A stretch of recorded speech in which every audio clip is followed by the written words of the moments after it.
Service, strawberries, room 1847.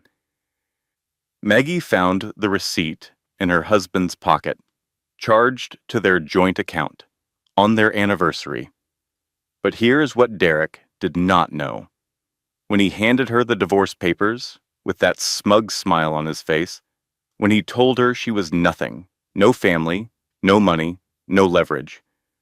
When his mother told her to take $50,000 and disappear gracefully.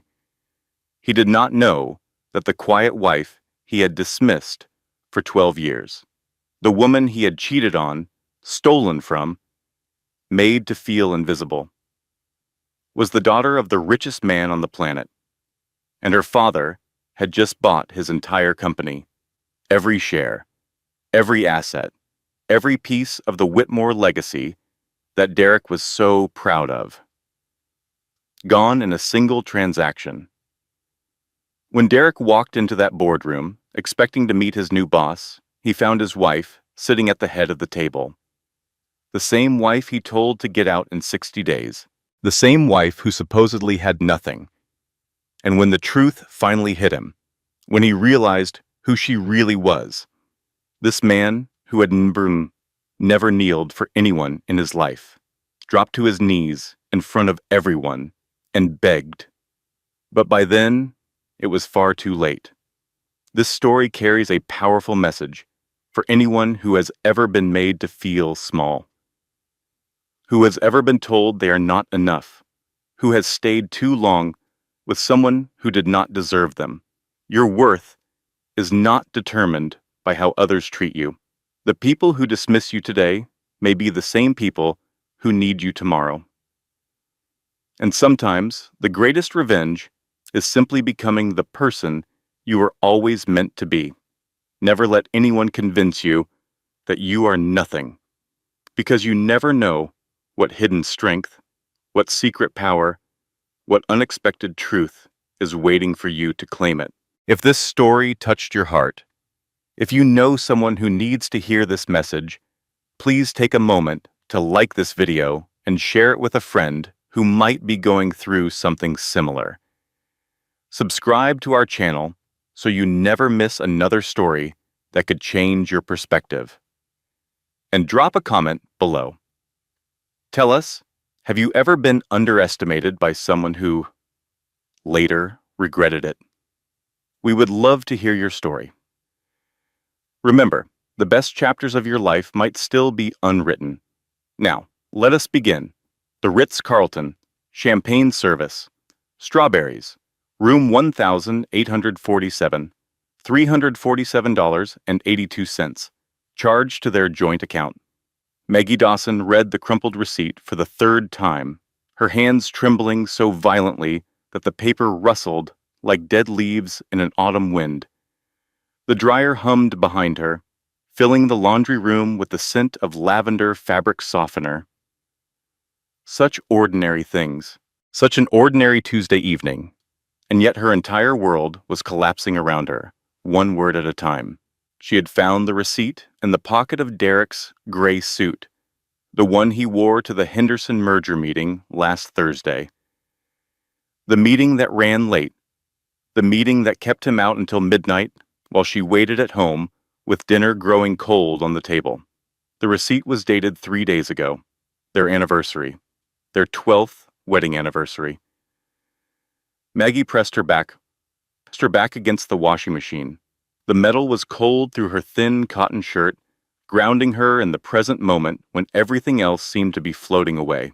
She could hear Derek upstairs.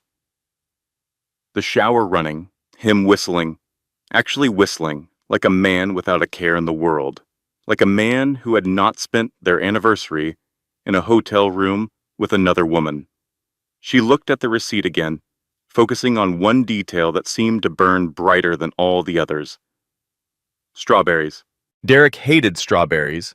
He had complained about them at their own wedding reception. Said they gave him hives. Said they were a waste of money on the dessert table. She had made a joke about it in her toast, and everyone had laughed. And Derek had smiled that charming smile of his while secretly seething because she had embarrassed him in front of his family. But someone in room 1847 liked strawberries, someone who was not his wife. Maggie pulled out her phone. Her thumb hovered over the screen. She could check his location history. She had the password. She had always had the password because she had never needed to use it. 12 years of marriage, 12 years of trust, 12 years of believing the late nights and the business trips and the distracted dinners. She opened the app, closed it, opened it again, closed it. Her chest felt tight, like someone had wrapped a belt around her ribs and was slowly pulling it tighter. She already knew.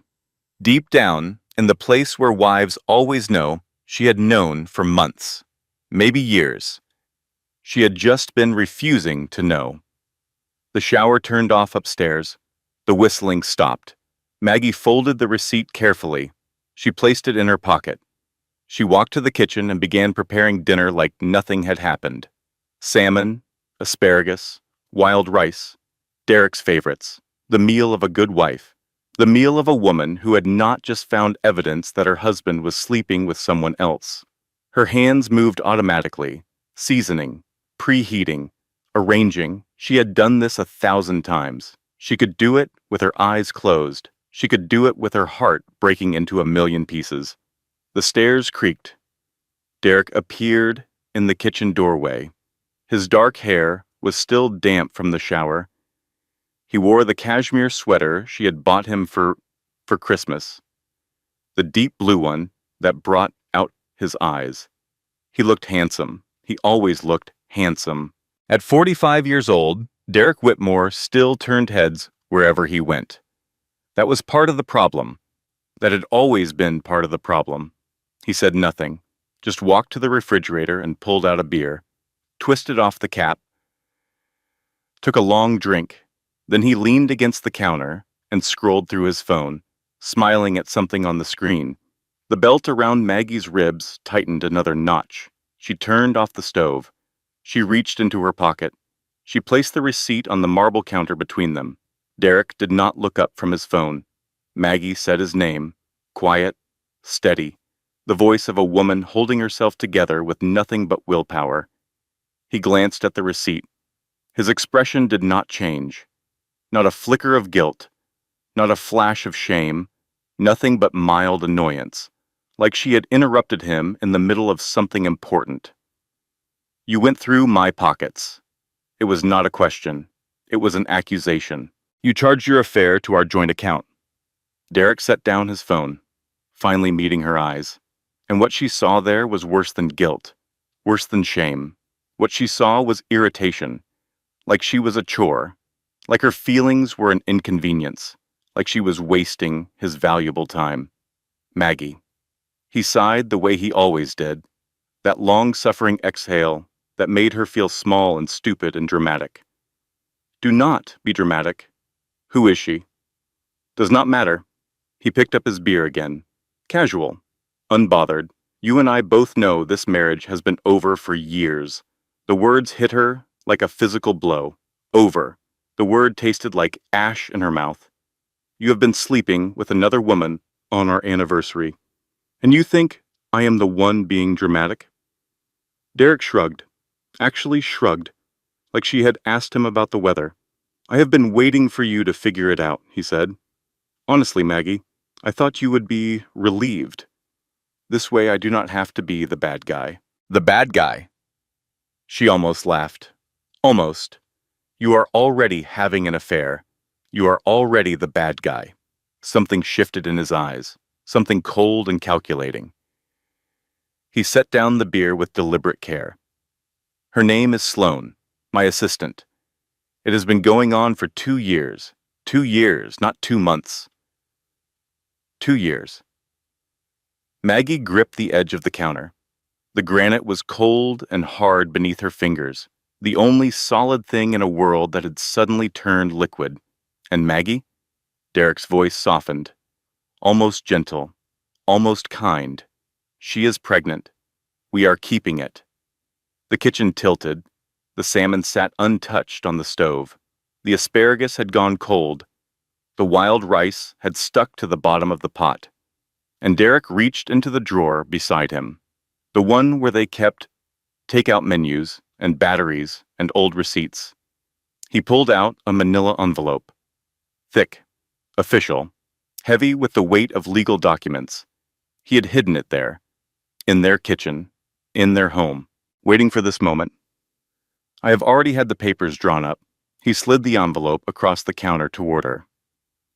My lawyer says it should be pretty straightforward. We have a prenup. You signed it. Maggie stared at the envelope. She remembered signing that document. She had been 22 years old, stupid with love. Derek's family had insisted on it. His mother, Carolyn, had called it a formality. His father, Preston, had called it standard practice for families of their standing. And Maggie had signed it because she believed they would be together forever. Because she believed in fairy tales. Because she was young and naive and desperate to be part of the world Derek represented. She opened the envelope. The papers inside were dense with legal language. She saw her name, his name, words like assets and division and waiver. The prenup was attached, certain sections highlighted in yellow. According to this agreement, Derek's voice was almost cheerful now. You get nothing. The house is in my family's name. The cars are mine. The investments are mine. You can keep your clothes. He paused, smiled that charming smile that had fooled her for 12 years. Maybe the dog. Although technically, Winston is mine too. The dog. He was fighting her for the dog. You have 60 days to find somewhere else to live. Derek finished his beer and set the bottle on the counter with a decisive clink. I think that is more than fair, do you not? Maggie did not answer. She was staring at the prenup, at her signature from a decade ago. The handwriting of a girl who believed in fairy tales. The handwriting of a woman who no longer existed. Derek walked past her. He paused at the doorway. Oh, and Maggie? Do not make this difficult. You have nothing. No family, no money, no leverage. Just sign the papers and move on with your life. His voice dropped. Almost gentle, almost kind. It is the dignified thing to do. He left. She heard his footsteps on the stairs, heard the bedroom door close, heard the television turn on. A basketball game. The Celtics, his favorite team. Like nothing had happened. Like he had not just erased 12 years of her life over a beer. Maggie stood alone in the kitchen. The sounds of her life falling apart had a rhythm. The refrigerator humming, the clock ticking, the television murmuring upstairs. Steady, relentless. Completely indifferent to her pain, she picked up her phone. Her hands were shaking so badly she could barely type. But she managed 3 words, to the only person she trusted. I need you. Gwen's response came in seconds. On my way. Maggie slid down the kitchen cabinets until she was sitting on the floor. The tile was cold beneath her. The smell of burned salmon filled the air. The meal she had cooked for her husband. The meal of a good wife. The meal of a woman who had just learned that good was never going to be enough. She pulled the receipt from her pocket again. The Ritz-Carlton. Champagne service. Strawberries. Room 1847. But the receipt was not the worst thing she would find tonight, not even close. Gwen Riley arrived at 11:47. Maggie knew the exact time because she had been staring at the clock for 2 hours, counting the minutes, waiting for the only person in the world who still cared whether she lived or died. The doorbell rang. Maggie opened it to find her best friend standing on the porch, hair in a messy bun, sweatpants, a law school hoodie from 15 years ago, faded and soft from countless washings. She was carrying a bottle of wine in one hand and a legal pad in the other. Gwen Riley had been Maggie's best friend since their freshman year at Boston College. They had been roommates for 4 years, bridesmaids at each other's weddings. Gwen's marriage had ended after 3 years, when she caught her husband with their neighbor. She had survived, thrived even. Now she worked as a paralegal at one of the best family law firms in the city. She took one look at Maggie's face. Then she stepped inside and wrapped her arms around her. Maggie did not cry. The tears were there. She could feel them pressing against the backs of her eyes, like water against a dam, but the dam was holding. For now. They went to the bathroom, the only room with a lock. Gwen sat on the edge of the tub. Maggie sat on the floor with her back against the door. Like they were teenagers, like they were hiding from parents, like they were girls again, before marriages, before betrayals, before everything went wrong. "Tell me," Gwen said. So, Maggie told her everything, the receipt, the confrontation, Derek's complete lack of remorse, the mistress who was pregnant, the divorce papers that had been waiting in the kitchen drawer, the prenup that would leave her with nothing, the 60 days to find somewhere else to live. Gwen listened without interrupting. Her face grew darker with each detail. Her jaw tightened, her hands clenched into fists. When Maggie finished, Gwen reached for the wine bottle, twisted off the cap, handed it to Maggie. "Drink." Maggie took a long swallow. The wine was cheap and sweet. Gwen's favorite. It tasted like college, like simpler times, like the life she should have had instead of this one. That bastard. Gwen's voice was quiet but fierce. That absolute bastard. He said I should be relieved. Maggie heard the words come out of her mouth, flat, disconnected, like she was telling someone else's story. He said the marriage has been over for years. Has it been? Maggie considered the question. Had it been over? Had she known? Had she been pretending along with him? "I do not know," she said finally. Maybe I just did not want to see it." Gwen nodded slowly. "Where are the papers?" "In the kitchen. Get them." Maggie obeyed. She walked past the living room where Derek was still watching the game. He did not look up. She grabbed the envelope from the counter, brought it back to the bathroom, locked the door behind her.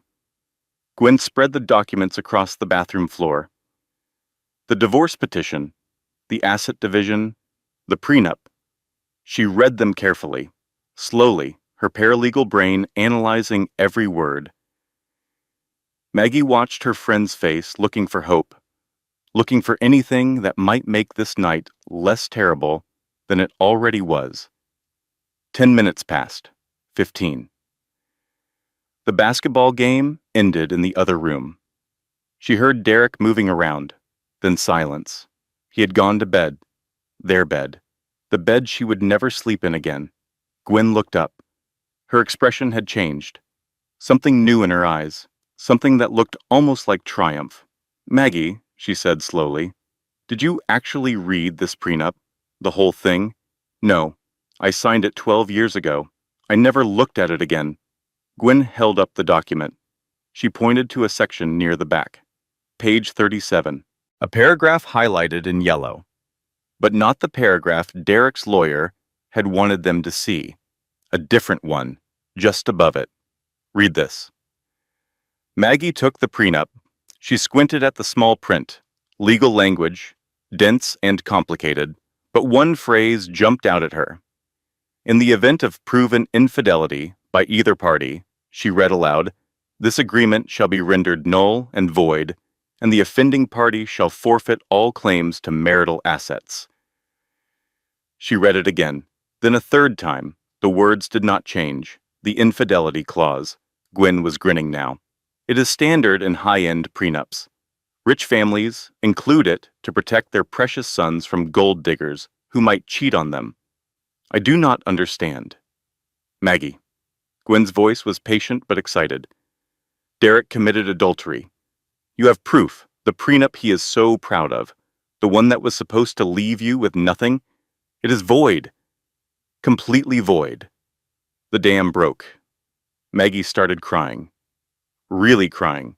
The kind of crying that shakes your whole body, that makes no sound because there is no air left in your lungs. Gwen held her. "Let her cry. said nothing, just held her. When the tears finally slowed, Maggie looked at her friend. Red-eyed, exhausted, but something else too. Something that felt like the first tiny spark of hope in the darkness. What do I do? Gwen picked up her legal pad, started writing. First, we document everything. Every receipt, every credit card statement, every suspicious late night. Then we get you a real lawyer, someone who will destroy him. She paused, looked at Maggie with the fierce, protective love of a sister. He thought you had nothing, Maggie, no family, no money, no leverage, but he forgot one thing. What? You have me, and I have been waiting 12 years to watch that man get exactly what he deserves. The morning light came too early, gray and cold through the bathroom window, creeping across the tile floor like an unwelcome visitor. Maggie had fallen asleep curled up on the bath mat, her neck aching, her eyes swollen, her mouth tasting like cheap wine and heartbreak. Gwen was gone. A note on the counter said she had left at 5 to get ready for work. She had taken pictures of all the documents. She would call with a lawyer recommendation by noon. Maggie stood slowly. Her body felt like it belonged to someone else. Heavy and disconnected. She looked in the mirror. The woman staring back was a stranger, pale, red-eyed, lost. She showered, dressed, went downstairs. Derek was already gone. The coffee pot was empty.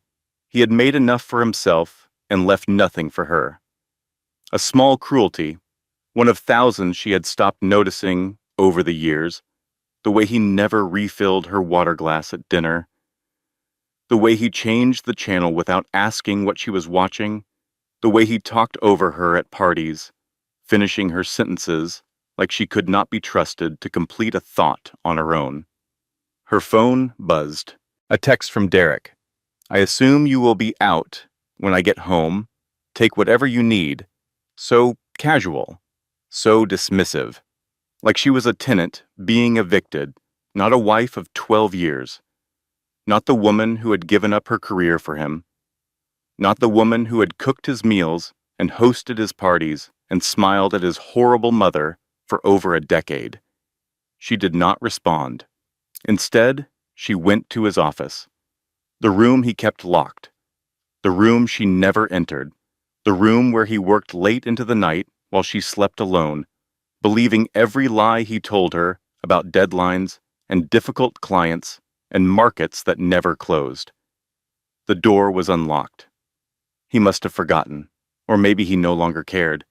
Maybe he thought she was too stupid to find anything useful, too broken to fight back, just a housewife, just a nobody, just a woman with nothing. Maggie pushed the door open. Inside, she found exactly what she expected. A desk, a computer, filing cabinets, Whitmore family photos on the walls. Derek shaking hands with senators. Derek at charity galas. Derek receiving awards from business associations with pompous names. The carefully curated image of a successful man. She sat at his desk. She opened his laptop. She typed his password, their anniversary date. He never changed it. The irony burned. Maggie started searching. Emails first, then bank statements, then files and folders she had never seen before. The digital footprint of a marriage she thought she knew. The forensic accountant woke up. That was what she had been, once, before Derek. Before she gave up her career because he said they did not need 2 incomes. Before he convinced her that her job was less important than his. Before she buried her skills because he made her feel stupid every time she tried to talk about numbers. But the skills were still there. Dusty, neglected, waiting for someone to need them again. It took her 3 hours, but she found it. Hidden accounts, 3 of them. One in the Cayman Islands, one in Singapore, one in Switzerland. Accounts Derek had opened without her knowledge. Accounts containing over $2.3 million. Money that should have been theirs. money he had been moving for at least 18 months. Maggie printed everything, page after page, evidence of systematic theft. He had not just cheated on her, he had been robbing her, planning his exit for over a year, maybe longer. This was not just a divorce. This was financial warfare. And Maggie had just found her first weapon. The law office of Rachel Morrison occupied the top floor of a glass tower downtown. The waiting room had fresh flowers and expensive art. The receptionist offered sparkling water and genuine sympathy. Everything was designed to communicate competence and success, to reassure nervous clients that they were in capable hands. Rachel Morrison herself was not what Maggie expected. Mid-50s, silver hair cut short, reading glasses on a chain around her neck. She looked like someone's grandmother, the kind who baked cookies and read bedtime stories and never raised her voice. But her eyes told a different story, sharp, calculating.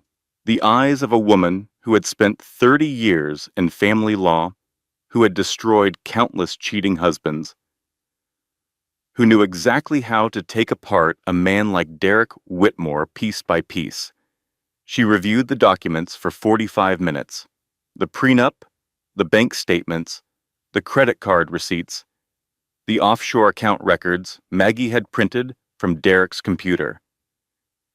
When she finally looked up, her smile was cold and satisfied.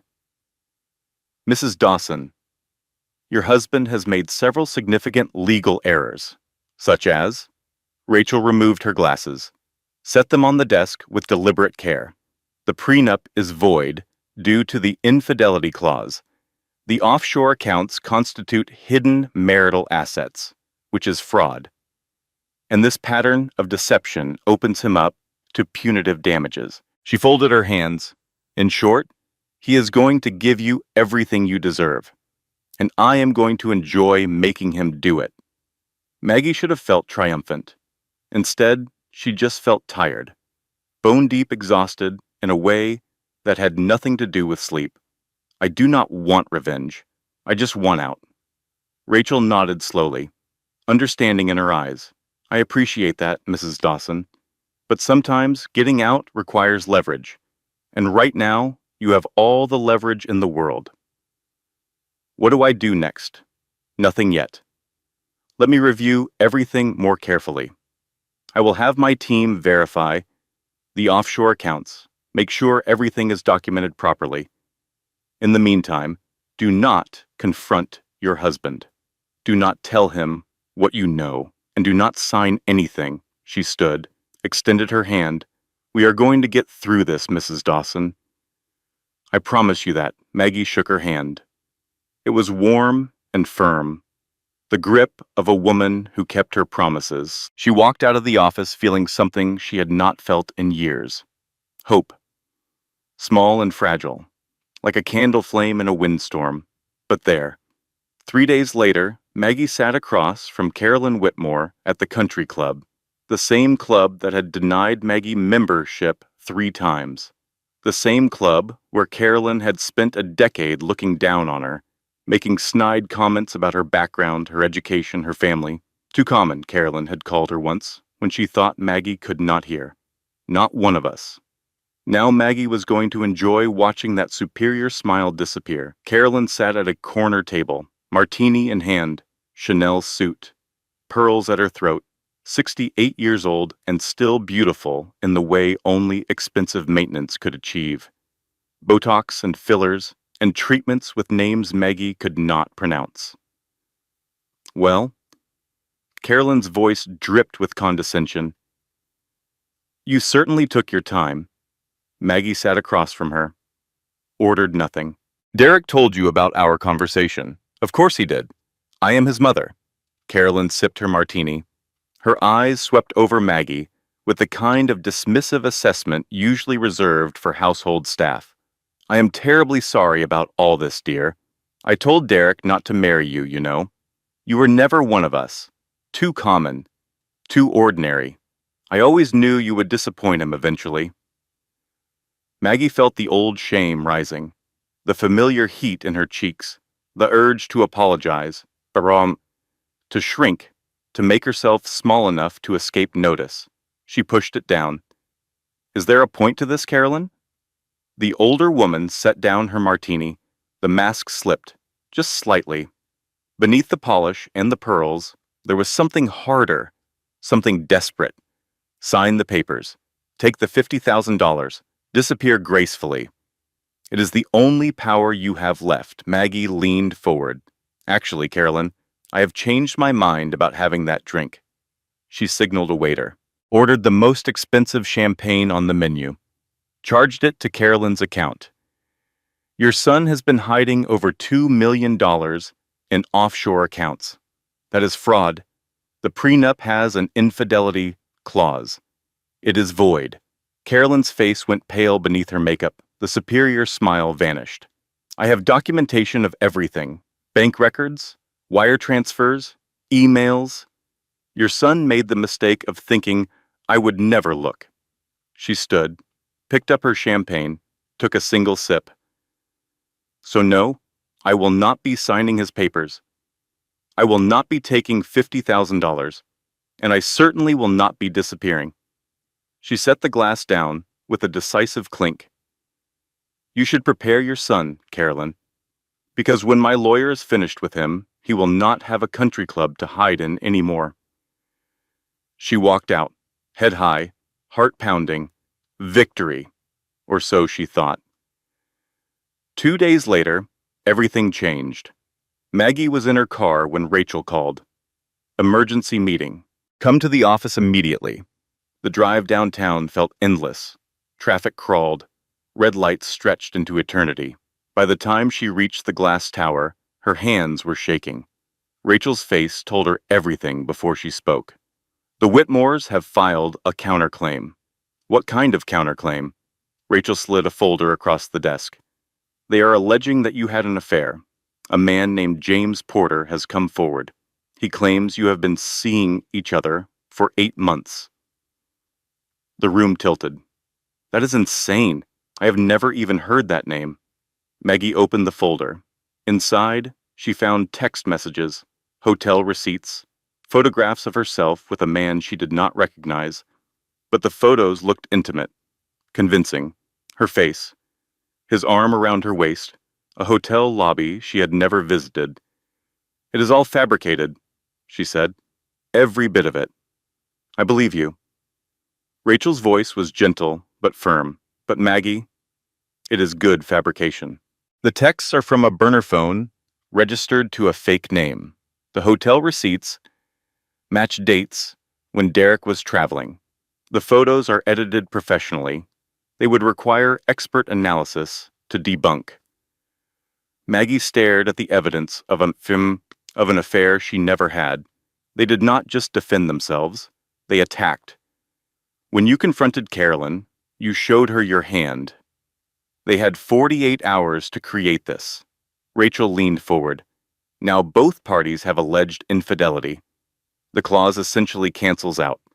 We are back to the original prenup terms. But the offshore accounts, they will claim those are business assets, not personal. It becomes a legal battle that could take years. Maggie felt the victory crumbling. The hope she had been nurturing for days, flickering and dying like a candle in a sudden wind. What do? We fight. But I have to be honest with you.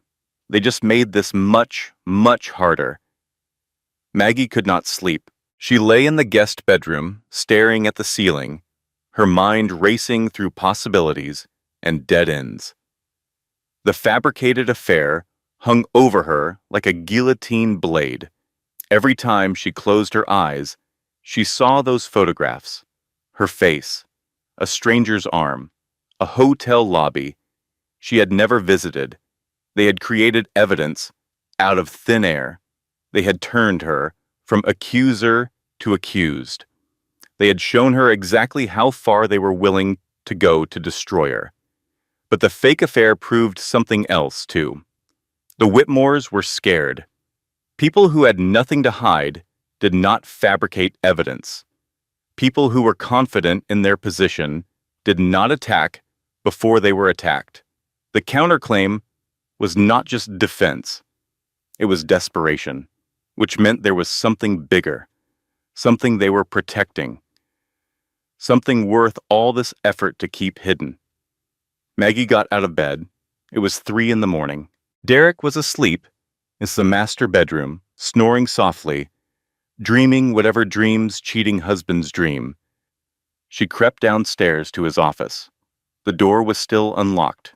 He still did not think she was a threat. She opened his laptop again. This time she dug deeper, not just into his personal accounts, into the company, Whitmore and Associates, 3 generations of wealth management, prestigious clients, pristine reputation. But the numbers did not add up. Maggie's forensic accountant brain kicked into overdrive. She had spent years learning to read financial statements the way other people read novels, finding the story hidden in the numbers. The patterns that revealed what people were really doing with their money. She found discrepancies, small ones at first, rounding errors that might have been innocent, but then bigger ones, transactions that did not match public filings. Money moving through shell companies with names like Global Partners, LLC, and Pacific Holdings International. Patterns that looked like money laundering, not just Derek, the whole family. For at least 15 years, Maggie printed everything she could find, but she knew it was not enough. She needed documentation, internal records, someone who had been inside the company, who knew where the bodies were buried. She remembered a name Gwen had mentioned, a former Whitmore accountant, fired 5 years ago, supposedly had a breakdown, drank too much now, lived alone in a run-down apartment in Dorchester. Marcus Webb. The apartment building had seen better days, cracked sidewalks, graffiti on the mailboxes, a front door that did not lock properly. Maggie climbed 3 flights of stairs that smelled like mildew and regret. She knocked on apartment 3C, shuffling sounds inside. Then the door opened. Marcus Webb looked older than his 58 years, gray skin, bloodshot eyes, 3 days of stubble on his hollow cheeks. He held a bottle in one hand, amber liquid sloshing as he squinted at her. "What do you want?" "I am Maggie Dawson, Derek Whitmore's wife." Something flickered in his eyes. Recognition and something else. Fear. "Ex-wife, from what I hear." He laughed bitterly. "Congratulations on escaping. I have not escaped yet. I need your help." Marcus studied her for a long moment. Then he stepped back from the door. "Come inside." The apartment was small and sad. Newspapers stacked in corners. Empty bottles lined up on the kitchen counter like soldiers. A television played on mute. Some daytime talk show, mouths moving without sound. Marcus lowered himself into a worn armchair, gestured for Maggie to sit on the couch. "What makes you think I can help you?" Maggie told him what she had found. The offshore accounts, the suspicious transactions, the patterns that looked like money laundering. Marcus listened. His eyes sharpened as she spoke. For a moment, he looked like the accountant he used to be, the man who had built a career on precision and accuracy before the Whitmores destroyed him. "You found all that yourself?" "I was a forensic accountant, before Derek convinced me to quit." He laughed again. This time, there was something like respect in it. "You found the tip of the iceberg, Mrs. Dawson. The real crimes are much deeper. Tell me." Marcus took a long drink, set down the bottle. His hands were trembling. "The Whitmores have been laundering money for at least 15 years, using client accounts, shell companies, offshore banks. I documented everything while I worked there. Every suspicious transaction, every fake invoice, every transfer that did not make sense. You still have the documentation? Storage unit in Quincy, 20 boxes of records, enough to bring down the whole family." Hope flared in Maggie's chest. "Why did you never use it?" Marcus's face darkened. He stared at the muted television, watching the silent mouths move. Because I am a coward. Because they threatened my pension, my family, my children. He took another drink. They said they would destroy me if I ever talked, and they did. Lost my job, lost my wife, lost everything. He looked at Maggie with haunted eyes. But you, Mrs. Dawson, you have got nothing left to lose. The storage unit in Quincy was exactly as Marcus described. 20 boxes, 15 years of financial records, documentation of every crime the Whitmore family had committed. Maggie and Gwen spent 2 days loading everything into Gwen's car, driving it to Rachel's office, organizing it into categories. By the time they finished, Rachel was practically vibrating with excitement. "This is explosive," she said. "Money laundering, tax evasion, client fraud. This is not just a divorce case anymore. This is criminal. So we can use it? If we present this to the court, the Whitmores do not just lose the divorce. They go to prison. Derek, his father, possibly even Carolyn." Maggie thought about it. Prison. The people who had tormented her for 12 years, who had made her feel small and worthless, who had tried to destroy her with fabricated evidence, actually behind bars. "Do it," she said. Rachel nodded. "I will file the motion on Monday. But Maggie, be prepared. Once we do this, there is no going back. They are going to come at you with everything they have." Friday night, Maggie slept well for the first time in weeks. She had real evidence now. Documented proof, professional legal representation, a clear path to victory. She was going to win. Saturday afternoon, her phone rang. Rachel's name on the screen. Maggie answered, expecting good news. There has been a complication. Her blood ran cold. What kind of complication? "I have been informed that representing you creates a conflict of interest. The Whitmores are clients of my firm's corporate division. I have to withdraw from your case." The room spun. They planned this. They waited until we had evidence, at Resfiven, then triggered the conflict. Silence on the other end. Then quietly, "I am sorry, Maggie.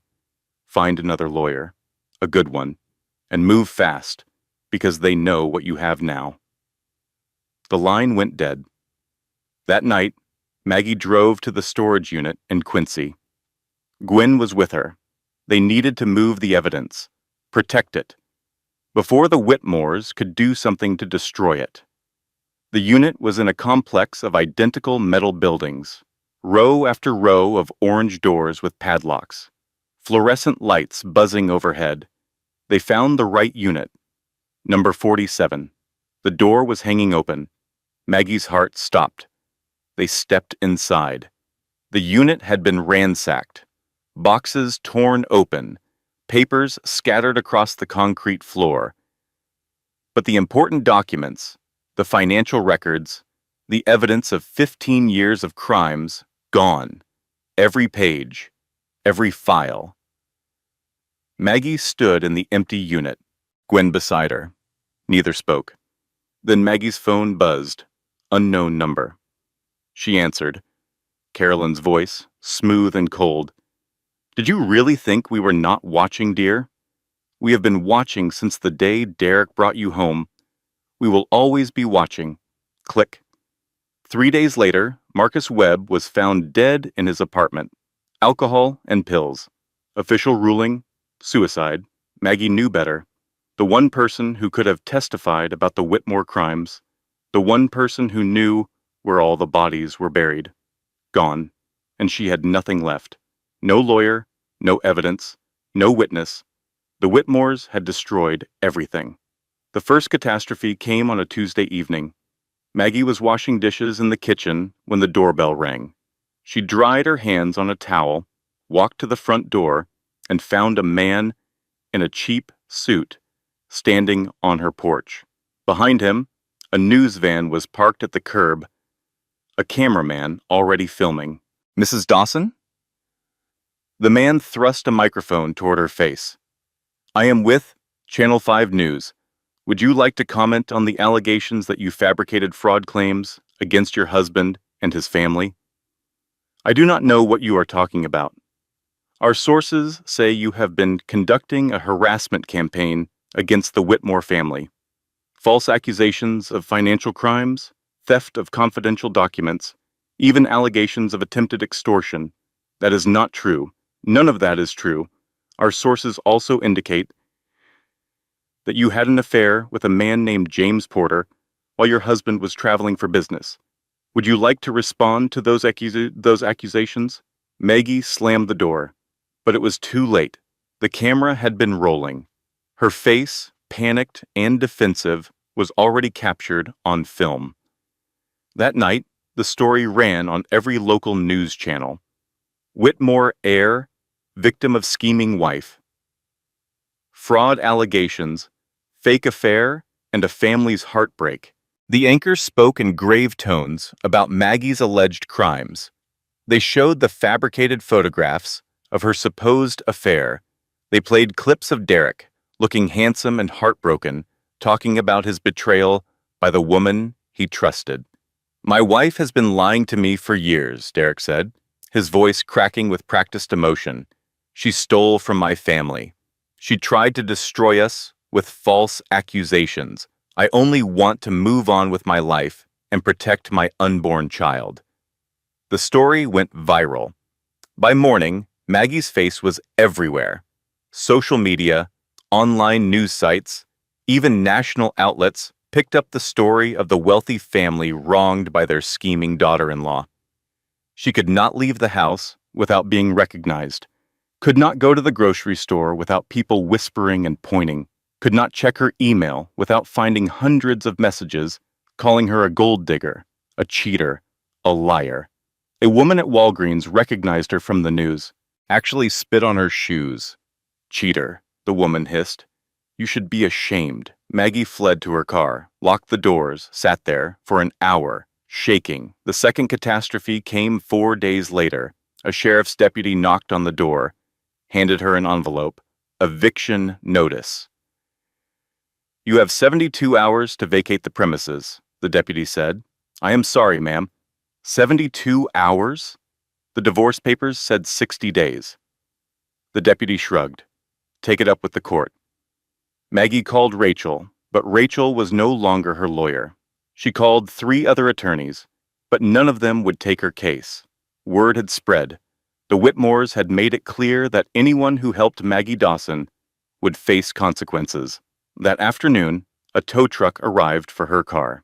The registration was in Derek's name, another asset she had no claim to.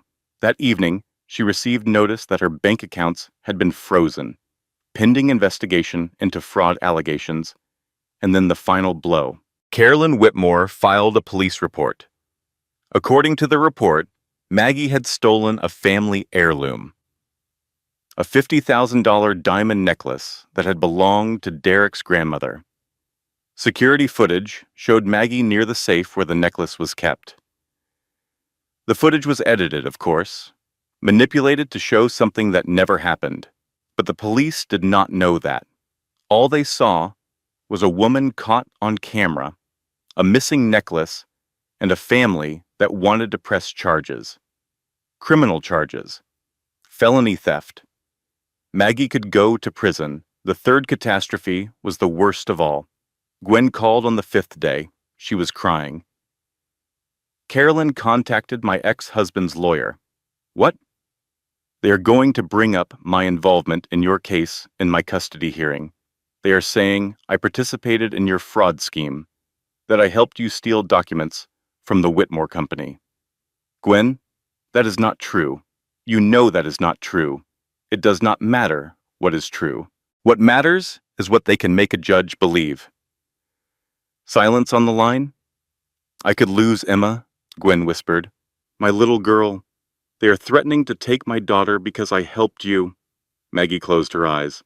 She thought about Emma, 8 years old, brown curls, a smile that could light up a room, the daughter Gwen loved more than anything in the world, the daughter the Whitmores were now using as a weapon. I am so sorry, Maggie. Gwen's voice broke.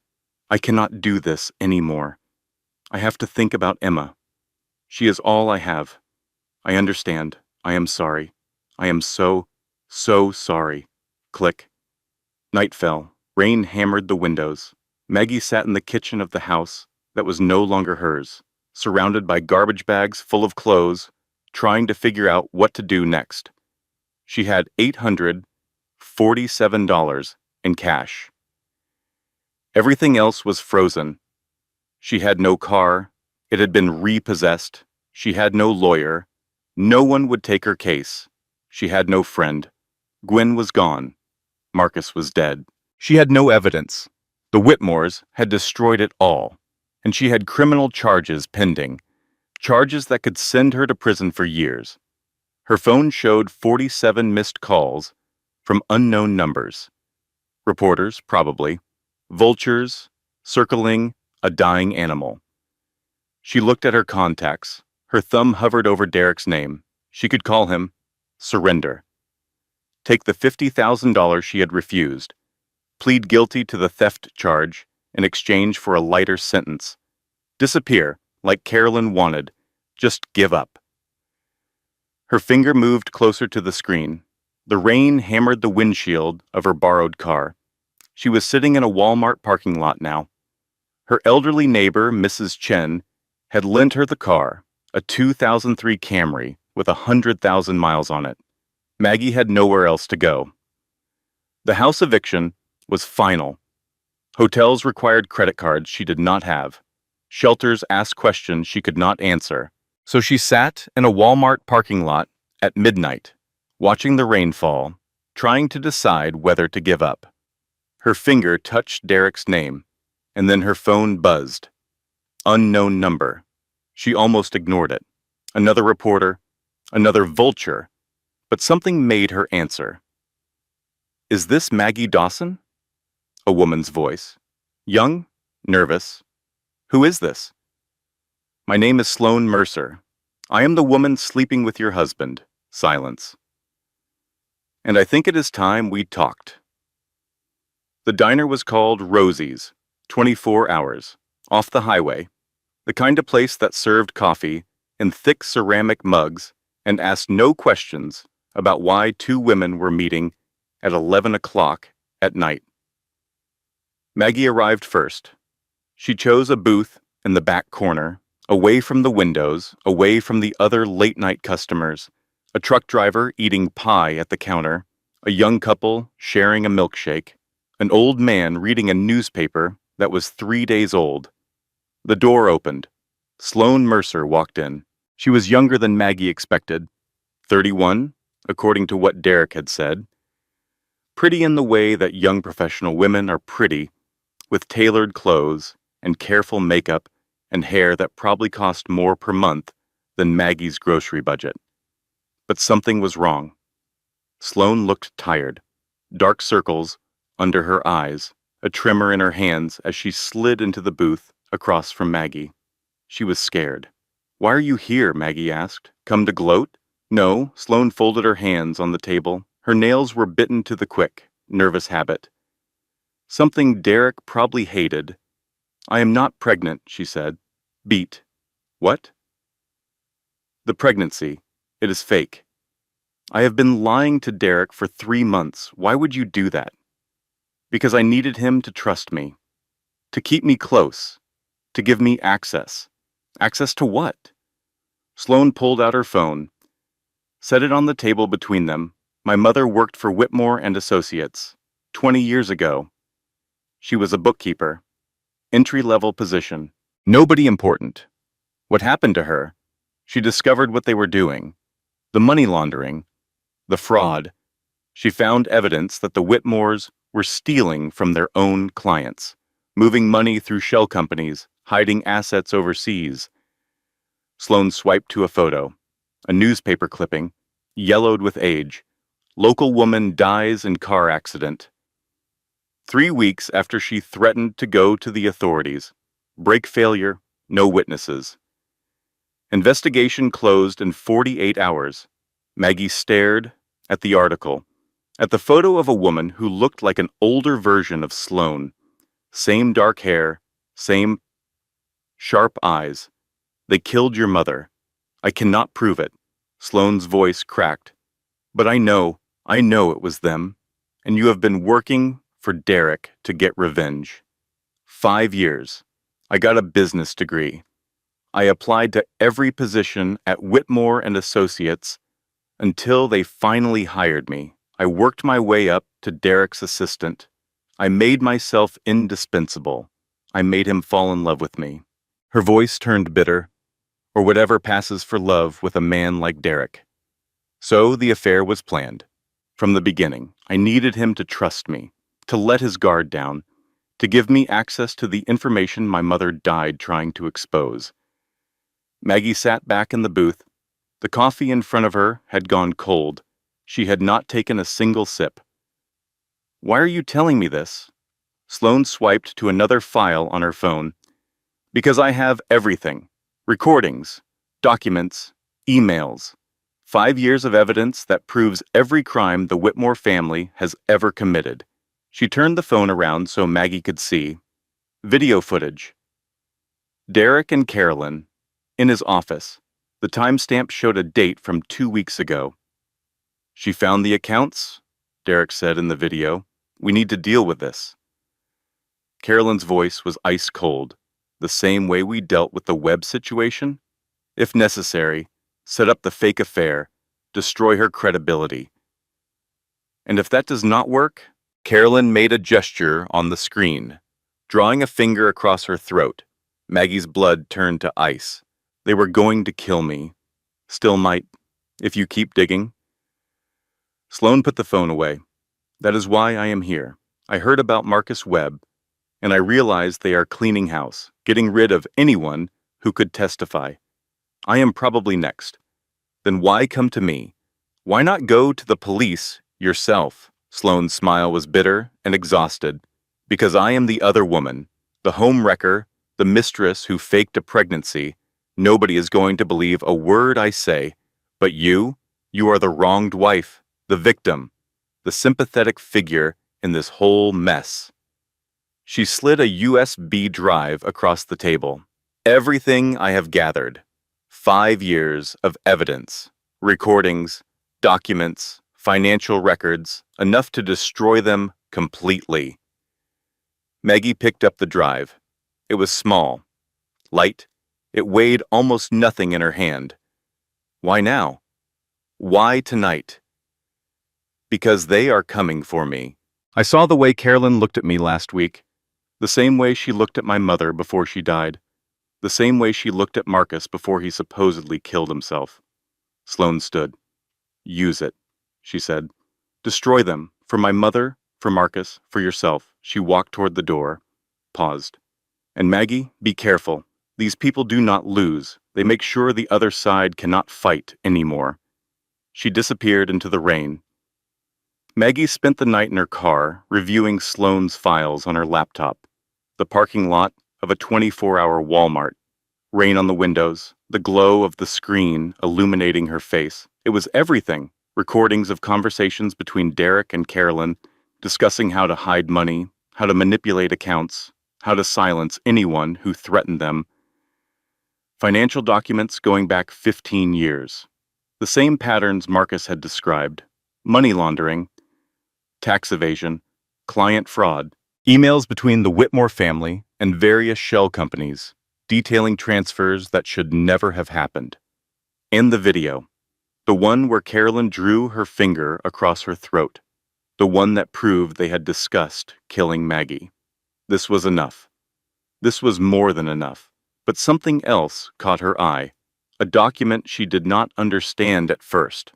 A corporate filing. SEC paperwork. The kind of thing most people would skip over without a second glance. Someone had been buying Whitmore and Associates stock. Quietly, steadily, for months. A shell company called Callahan Holdings, LLC. Maggie traced the ownership. Another shell. And another. Layer after layer of corporate structure designed to hide the true owner. Until she found a name. Edward Callahan. She Googled him. Edward Callahan. Tech mogul's net worth reaches $1.2 trillion, say, making him world's richest person. Photos of a 64-year-old man, silver hair, kind eyes, a face that seemed vaguely familiar in a way she could not place. She stared at the photo. Those eyes. She knew those eyes. She had seen them every day of her life. In the mirror, her heart stopped. She remembered a photo in her mother's things, an old album she had found after Ruth died 3 years ago. A man holding a baby, Ruth's handwriting on the back, our greatest adventure. Maggie dug through her belongings, the garbage bags in the back seat, the boxes of things she had managed to save from the eviction. She found it, the photo, the same man, 30 years younger, holding baby Maggie, her father, the father her mother had said abandoned them when Maggie was 2 years old, the father she had spent her whole life hating, the father she had never tried to find because Ruth said he did not want to be found, the father who was apparently the richest man in the world, the father who had been secretly buying her husband's company. Morning light crept across the Walmart parking lot. Maggie had not slept. She sat in the driver's seat of the borrowed Camry, staring at the photograph of her father. The same photograph she had looked at 1,000 times growing up. The man with the kind eyes who had abandoned her. The man her mother refused to talk about. Edward Callahan, world's first trillionaire. Owner of 51% of Whitmore and Associates. Her phone buzzed. A text from Gwen. "Where are you? Are you okay?" Maggie typed back. "At a Walmart parking lot. I am fine." 3 dots appeared. Gwen was typing. "I was up all night, thinking about Emma, about you, about what kind of mother I would be if I taught my daughter to abandon her friends when things get hard." Maggie waited. "I am in. Whatever you need. I am in." They met at a coffee shop in Cambridge. Gwen arrived with dark circles under her eyes and 2 large coffees. She set one in front of Maggie and sat down. "Tell me everything." So Maggie told her. About Sloan, about the USB drive, about the evidence of 15 years of Whitmore crimes, about the video where Carolyn discussed killing her, and about Edward Callahan, your father. Gwen stared at the photo on Maggie's phone. "The richest man in the world is your father? My mother always said he abandoned us. That he did not want to be found. That he left when I was 2 and never looked back. But he has been buying Derek's company. For months." "I know." Gwen leaned back in her chair. Processing. So when the Whitmores walk into that boardroom for their next shareholders meeting, they are going to find out that their new boss is the father of the woman they have been trying to destroy. If I can prove it is really him, if I can figure out why he has been doing this, if I can get him to help. Those are big ifs. I know. Gwen picked up her coffee, took a long sip. Then we better get started. But first, they needed to clear Maggie's name. Gwen had tracked down James Porter, the man in the fabricated affair photos, the man who had signed a sworn statement claiming to be Maggie's lover. He lived in a studio apartment in Brighton, 3rd floor of a walk-up building with no elevator. The hallway smelled like old carpet and failed dreams. Gwen knocked. The door opened. James Porter was not what Maggie Fu expected. Younger, softer, the kind of face you forgot 5 minutes after seeing it. Exactly the kind of man who could play a forgettable role in a forgettable scheme. "Who are you?" "My name is Gwen Riley. I am a paralegal, and this is Maggie Dawson." James's face went pale. "I do not know that name." "Yes, you do. You signed a statement claiming to be her lover. You posed for photographs that were used to destroy her reputation. You were paid $10,000 for about 3 hours of work. I do not know what you are talking about." Gwen stepped forward. "Here is the thing, James. We are not here to threaten you. We are not here to hurt you. We are here to give you a chance to do the right thing. James's eyes darted between them, looking for an escape route. The people who paid you, Gwen continued, they are not your friends. They do not care about you. You were a tool to them, nothing more. And when this all falls apart, and it will fall apart, you are going to be the one holding the bag. I did not do anything wrong. You committed perjury. You signed a false statement under oath. That is a felony, James. 5 years in federal prison.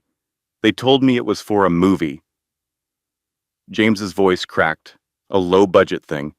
They said they just needed some promotional photos. And you believed them? I needed the money. Maggie stepped forward. I know what it is like to be used by these people, to be manipulated, to be discarded when you are no longer useful. I am not here to punish you, James. I just want the truth. James looked at her, really looked at her, and something in his face changed. They said you were trying to steal from them, that you were the bad guy, that I was helping a family protect themselves from a gold digger. And now? Now I do not know what to believe. Believe this. Maggie's voice was steady. Everything they told you was a lie, and if you do not help me now, they will get away with everything, including murder. Murder? A man named Marcus Webb. He was going to testify against them. He died 2 weeks ago. Officially, it was suicide, but I know better, and deep down, I think you know better too. James was silent for a long moment. Then he walked to his desk, opened a drawer, pulled out a folder. I kept copies of everything, the emails they sent me, the instructions for how to pose, the payment receipts. He handed the folder to Maggie. I will sign whatever you need. I will testify if it comes to that. Just promise me one thing. Wafitiet. Promise me these people will pay for what they have done. Maggie looked at the folder in her hands, at the evidence that would clear her name, at the proof that the Whitmores had fabricated everything. They will pay, she said. I promise. The final piece fell into place 3 days later. Rachel Morrison called. I resigned from my firm, she said, walked away from a $400,000 partnership. Why? Because I have been practicing law for 30 years, and I have never seen anyone fight like you have. With nothing, against everything. Maggie was silent. What you have accomplished, Rachel continued, gathering evidence, finding witnesses, refusing to give up when anyone else would have surrendered. It is remarkable, and I want to be part of how this ends. I cannot afford you anymore. I know. Consider it pro bono, a parting gift to myself after 3 decades of representing people who could pay. Maggie felt something tightening in her chest. Thank you, she managed. Do not thank me yet. Show me what you have. So Maggie showed her. Sloane's evidence. The USSB drive, full of recordings and documents. James Porter's confession. The corporate filings showing that someone had been buying Whitmore and Associates stock for months. And the photograph of Edward Callahan, her father. Rachel studied everything, asked questions, made notes. When she finally looked up, her eyes were gleaming. This is enough, she said. This is more than enough. She made a phone call. Then another, then a third. By the end of the hour, she had scheduled an emergency board meeting at Whitmore and Associates. New majority shareholder rights. Immediate review of company operations. The Whitmores will have to attend, Rachel said. They still think they control the company. When? Tomorrow morning, 9 a.m. Rachel smiled. It was not warm, it was predatory. The smile of a shark who had finally found blood in the water. Let us end this. That evening, Maggie made a phone call she had been putting off for 40 years. The number was not hard to find. Edward Callahan's private office line was listed in the corporate filings, buried in a footnote that most people would never read. She dialed. Her hands were shaking. One ring, two, three. A voice answered. Edward Callahan's office. How may I direct your call? My name is Maggie Dawson. I need to speak with Mr. Callahan. Do you have an appointment? No. Mr. Callahan does not take unscheduled calls. Tell him Ruth's daughter is on the line. Silence. Then, please hold. Music. Classical. Something by Bach. Maggie sat in her borrowed car, listening to a dead composer, waiting to speak to the father who had abandoned her. 2 minutes passed. 5. Then a click. A man's voice. Maggie? She had imagined this moment 1,000 times. What she would say, how she would say it, the anger and the hurt and the questions that had built up over 40 years of silence. But when the moment came, all she could manage was one word. We. Silence on the other end. Then, because your mother asked me to. That is not good enough. I know, but it is the truth. Maggie gripped the phone so tightly her knuckles went white. You have been watching me for years, buying Derek's company, tracking my life from a distance. Why? Because I never stopped being your father, even when I was not allowed to act like one. Who told you that you were not allowed? Ruth did. The day she sent me away. My mother sent you away? She had no choice. Edward's voice was heavy with old grief. There were people trying to hurt me, business rivals, criminals, people who would have done anything to get leverage over me, including using you. So you just left? I did not want to. Ruth did not want me to, but we agreed it was the only way to keep you safe. For 40 years, I tried to come back. When you were 10, when you were 16, when you graduated from college. Every time Ruth said the danger had not passed, that you were better off not knowing. And after she died, Edward was silent. After she died, he said finally, you were already married, settled. I thought you were happy. Happy. Maggie almost laughed. I was trapped in a nightmare. I did not even know I was living. I know that now. My security team started monitoring Derek's activities 6 months ago. When they found evidence of the offshore accounts, I started buying stock in his company. I did not plan to interfere. I just wanted to have leverage if you ever needed it. And now? Now you have more leverage than you know. I need your help. Tomorrow morning, at the board meeting, I will be there. Maggie closed her eyes. The anger was still there. The hurt, the years of abandonment that could not be erased by a single phone call. But there was something else too. Something that felt almost like hope. Why now? She asked. Why are you willing to help me now? Because they threatened my daughter, Edward's voice hardened. And no one threatens my daughter and gets away with it. Whitmore and Associates headquarters occupied the top 3 floors of a glass tower in the financial district. Maggie had been here many times before. Holiday parties, summer picnics, anniversary dinners where she smiled and nodded and pretended to be happy while Derek's family looked down on her. She had walked these halls as Mrs. Derek Whitmore, the wife who was never quite good enough, never quite polished enough, never quite one of them. Today she walked these halls as someone else entirely. The conference room was on the top floor, floor-to-ceiling windows, a mahogany table that could seat 20, crystal water glasses, fresh flowers, the trappings of wealth and power designed to intimidate anyone who dared challenge the Whitmore family. Inside, they were waiting. Derek sat at the head of the table, still handsome, still arrogant. His eyes widened when he saw Maggie walk through the door, but he recovered quickly. Beside him, Carolyn Whitmore, Chanel suit, pearls, face frozen in an expression of mild distaste, as if Maggie were a stain on her Persian carpet. Preston Whitmore, Derek's father, sat at the far end of the table. 70 years old now, frail, diminished, he had let Carolyn run the family for so long that he barely seemed to exist as a separate person anymore.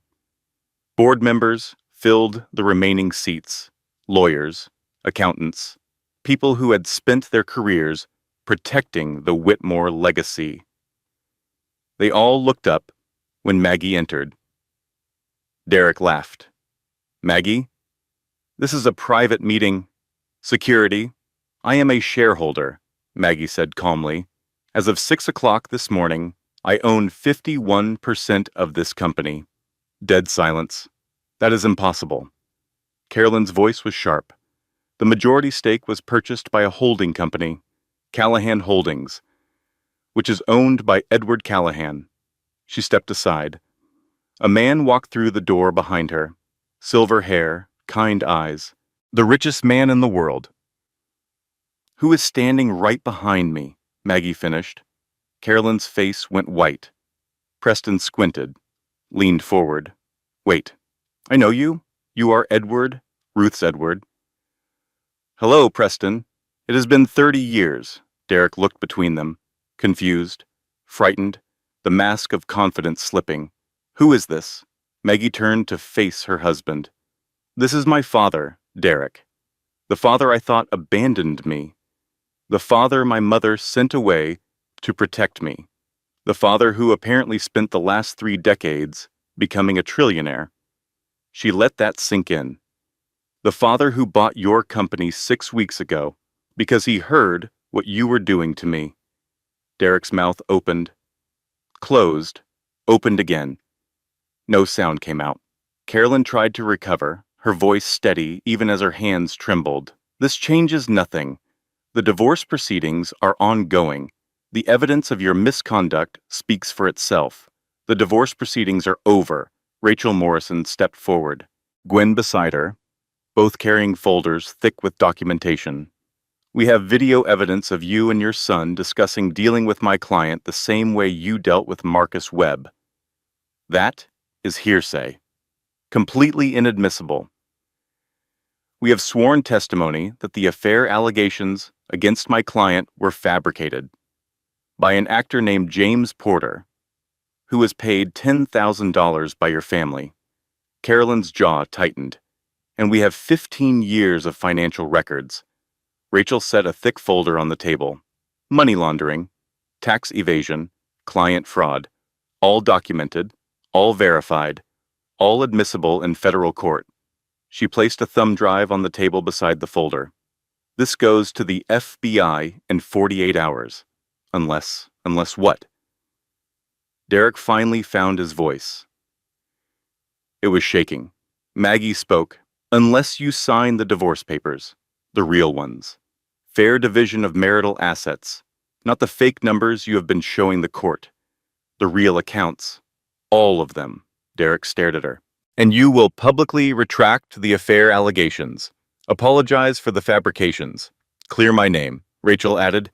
"And you will fund a legal aid foundation for women going through divorces like Maggie's. $2 million. Non-negotiable." Derek looked at his mother, his father, the board members who were suddenly very interested in their phones. "If I do not?" Edward spoke for the first time. His voice was soft, reasonable. The voice of a man who had nothing left to prove. "Then I hand this evidence to federal prosecutors. The fraud charges alone carry 15 to 20 years. The obstruction charges, possibly more. And the suspicious death of Marcus Webb?" He paused. "That is a conversation for another time." Silence. Carolyn tried one more time. "You cannot prove any of this. Our lawyers will tie you up in court for years." "Mother?" Derek's voice cracked. "Stop. Just stop." He turned to Maggie. "You want me to sign?" She slid the papers across the table. Every page. Derek stared at the divorce papers. The room was silent. Board members, lawyers, his parents, all watching, all waiting. He looked up at Maggie. For a moment, something flickered in his eyes, recognition, understanding. the weight of everything he had done. "I thought you were nothing," he said quietly. "I actually believed it, that you had no skills, no value, no future without me." He picked up a pen. I was wrong. He started signing, page after page. His hand trembled. When he reached the last page, he stopped, looked at Carolyn. "This is your fault. You told me she would never fight back. You said we could make her disappear." Carolyn's mask finally cracked. Fear beneath the polish. Desperation beneath the pearls. "I was trying to protect this family. You were trying to protect yourself, like you always have, like you did with that woman 20 years ago. Like you did with Marcus." Derek turned back to Maggie. "I am sorry. Not because I am scared, although I am. Because I finally understand what I threw away." He signed the last page. Then Derek Whitmore, heir to 3 generations of wealth and power, the man who had told his wife she had nothing, slid out of his chair and knelt on the floor, not dramatically, not begging, just broken. "I do not expect forgiveness," he said. "I just need you to know that I understand now what I did, who I was." Maggie looked down at him. This man she had given 12 years to. This man who had cheated and lied and stolen from her. This man who had tried to destroy her.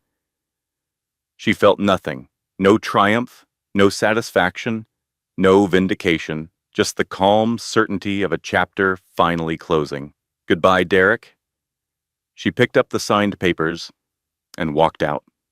The months that followed passed in a blur. Federal prosecutors moved faster than anyone expected.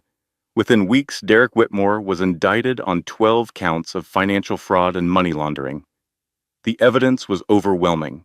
The videos Sloan had gathered, the documents she had saved, the testimony of James Porter, who told the court everything about how the Whitmores had paid him to fabricate an affair. Derek's lawyers tried every trick in the book. Motions to dismiss, requests for continuances, claims of prosecutorial misconduct. Nothing worked. The evidence was too strong, the witnesses too credible, the pattern of criminal behavior too clear. He was sentenced to 8 years in federal prison. Maggie did not attend the sentencing hearing. She had nothing left to say to Derek Whitmore, nothing left to feel. He had become a stranger to her, someone she used to know, a chapter in her life that was finally, mercifully, closed. Carolyn fared worse. The investigation into Marcus Webb's death was reopened. New evidence emerged. Witnesses who had been afraid to talk before came forward now that the Whitmore power had been broken. A security guard who had seen Carolyn's car near Marcus's apartment the night he died, a pharmacist who had filled a suspicious prescription, a housekeeper who had overheard a conversation she was never supposed to hear. The case was still pending when Maggie left Boston, but the whispers followed Carolyn everywhere. The society friends who once feared her would not return her calls. The charity boards she had chaired for decades politely asked for her resignation. Preston filed for divorce after 44 years of marriage. By the time winter came, Carolyn Whitmore was alone. Sloan Mercer disappeared after the trial. Some said she had moved to California. Others said Europe. Maggie hoped wherever she was that she had found some peace, that the revenge she had sought for her mother had brought her closure instead of more pain. Gwen won her custody case. The threat from Carolyn evaporated the moment the federal indictments came down. Her ex-husband's lawyer quietly dropped all allegations of involvement in fraud. Emma stayed with her mother, where she belonged. Rachel Morrison was named one of Boston's top 50 lawyers. She gave interviews about the case, about how a woman with nothing had brought down one of the city's most powerful families. She started taking pro bono divorce cases for women who could not afford representation. And Edward Callahan? He and Maggie met once a month now. Coffee usually, sometimes dinner. They were learning each other, slowly, carefully, two strangers who shared blood but not history. He told her about the early years, the threats that had forced him to leave, the business rivals who would have kidnapped her for leverage, the criminals who would have killed to get to him. Ruth saved your life, he said once, by sending me away. She gave up the man she loved so that you could grow up safe. And you just accepted it. What choice did I have? I could have fought. I could have insisted on staying. But that would have put you in danger. And I could not do that. Not to you, not to Ruth. Maggie had not forgiven him. She was not sure she ever would. 30 years of absence could not be erased by explanations, no matter how reasonable they sounded. But she had stopped hating him. That was something. The cottage had belonged to Ruth, a small white house on a quiet street with a garden out front that had gone wild with neglect. Maggie had inherited it when her mother died, but she had never been able to bring herself to live there. Too many memories, too much pain.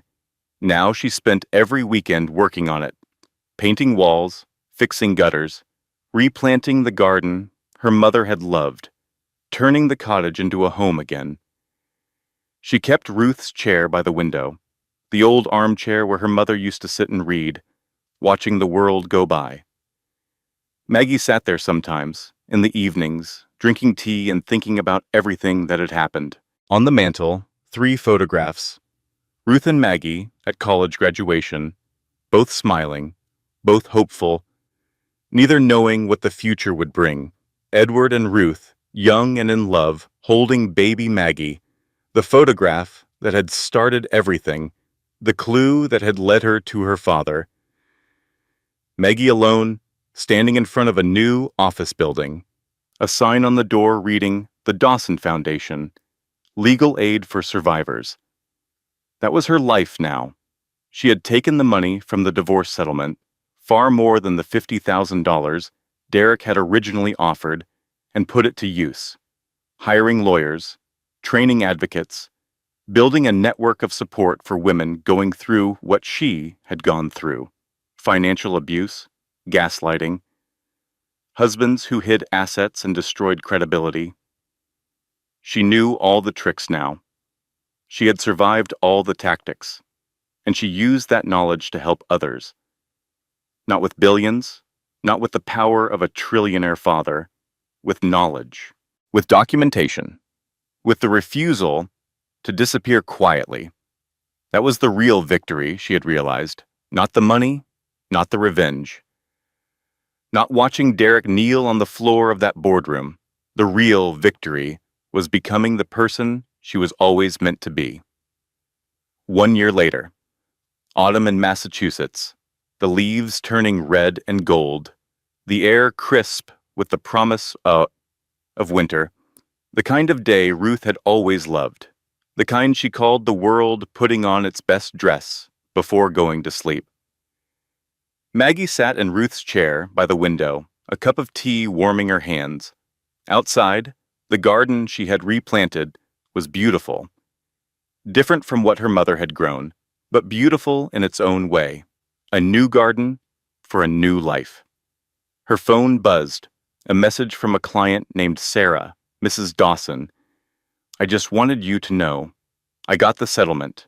Full custody. He cannot hurt us anymore. You saved our lives. Thank you." Maggie smiled. This was why she did it. Not for the money. Not for the recognition. For moments like this, when someone who had been broken found the strength to put themselves back together. When someone who had been told they were nothing discovered they were everything. She typed back, "I am so proud of you. You did the hard work. I just showed you where to look." The response came immediately. "I could not have done it without you. You gave me hope when I had none left." Maggie set down her phone. Hope. Such a small word for such a powerful thing.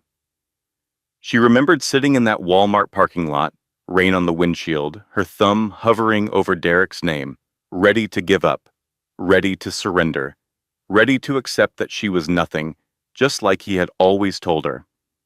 And then her phone had buzzed. Sloane's voice, the turning point, the moment everything changed. She wondered sometimes what would have happened if she had not answered that call, if she had pressed Derek's name instead. Surrendered. Taken the $50,000. Disappeared? She would be somewhere else now, a small apartment in a distant city, working some meaningless job, trying to forget, failing to forget, hating herself for being too weak to fight. Instead, she was here, in her mother's cottage, running a foundation that helped hundreds of women every year, building a relationship with the father she had thought abandoned her, at peace.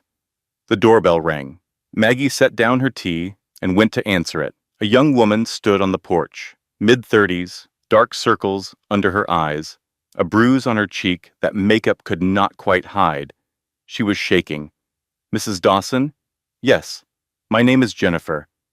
Someone at the shelter told me about your foundation. She said you help women like me." Maggie opened the door wider. "Come inside, Jennifer."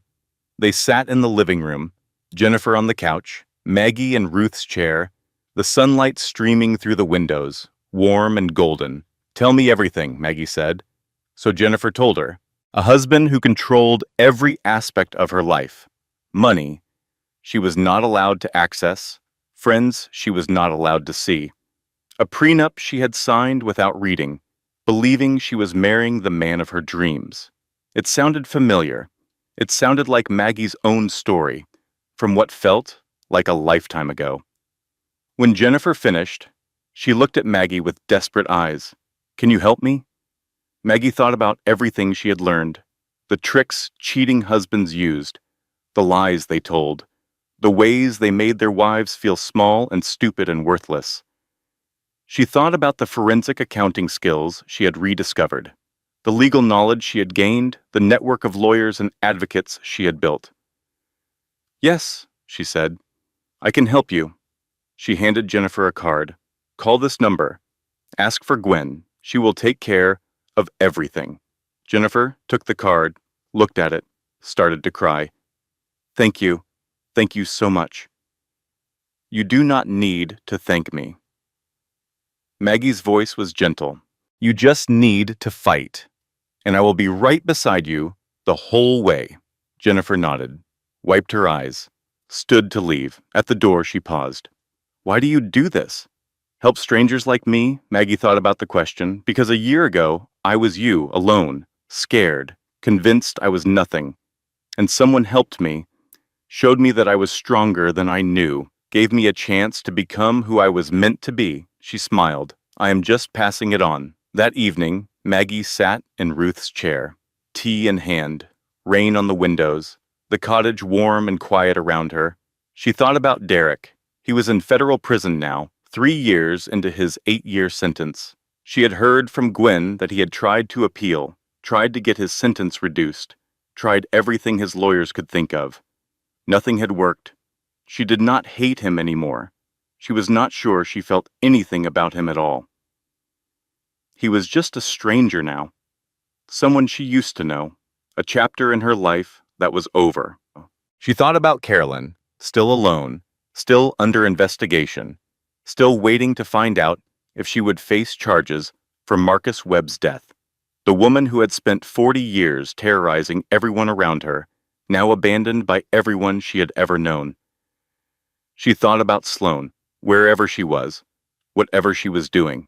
Maggie hoped she had found peace, hoped the revenge she had sought had been enough, hoped she was building a new life somewhere, free from the shadows of the past. She thought about Gwen, her best friend, her sister in everything but blood, working at the foundation now, using her paralegal skills to help other women escape what they had both escaped.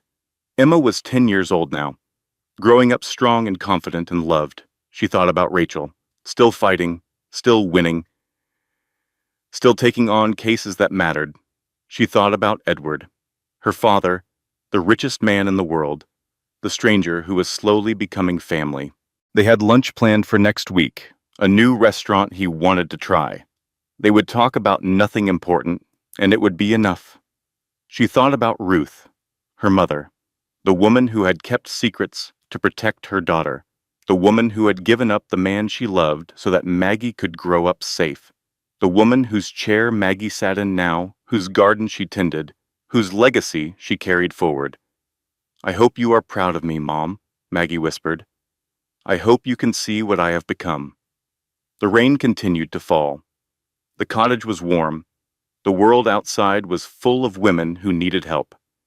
And Maggie Dawson, daughter of a trillionaire, survivor of a marriage that tried to break her, founder of a foundation that saved lives, was finally, completely at peace. Her phone buzzed one last time. A message from an unknown number. She opened it. "Mrs. Dawson, you do not know me, but I heard your story on the news, about how you fought back, about how you won. I am in a similar situation. I thought I had nothing, no family, no money, no leverage. But then I remembered your story, and I realized that having nothing is not the same as being nothing. I am going to fight. I just wanted to thank you for showing me it was possible." Maggie read the message 3 times, then she typed back, "You are not nothing. You never were. And when you are ready to fight, I will be here to help." She set down her phone, picked up her tea, watched the rain fall on the garden her mother had planted, and smiled. Derek told me I had nothing, she thought. No family, no money, no leverage. He was right about the money, wrong about everything else. I had Gwen. I had Ruth's memory. I had a father I did not know existed. But more than that, I had myself, the woman Derek spent 12 years trying to erase, the woman who refused to disappear. I did not win because my father is a trillionaire. I won because I kept fighting when I had nothing. The money just made the victory complete. My mother spent her whole life protecting me. My father spent 30 years watching over me from a distance. And I spent 12 years believing I was worthless. We were all wrong in different ways, but we found each other in the end. And that was enough. That was more than enough.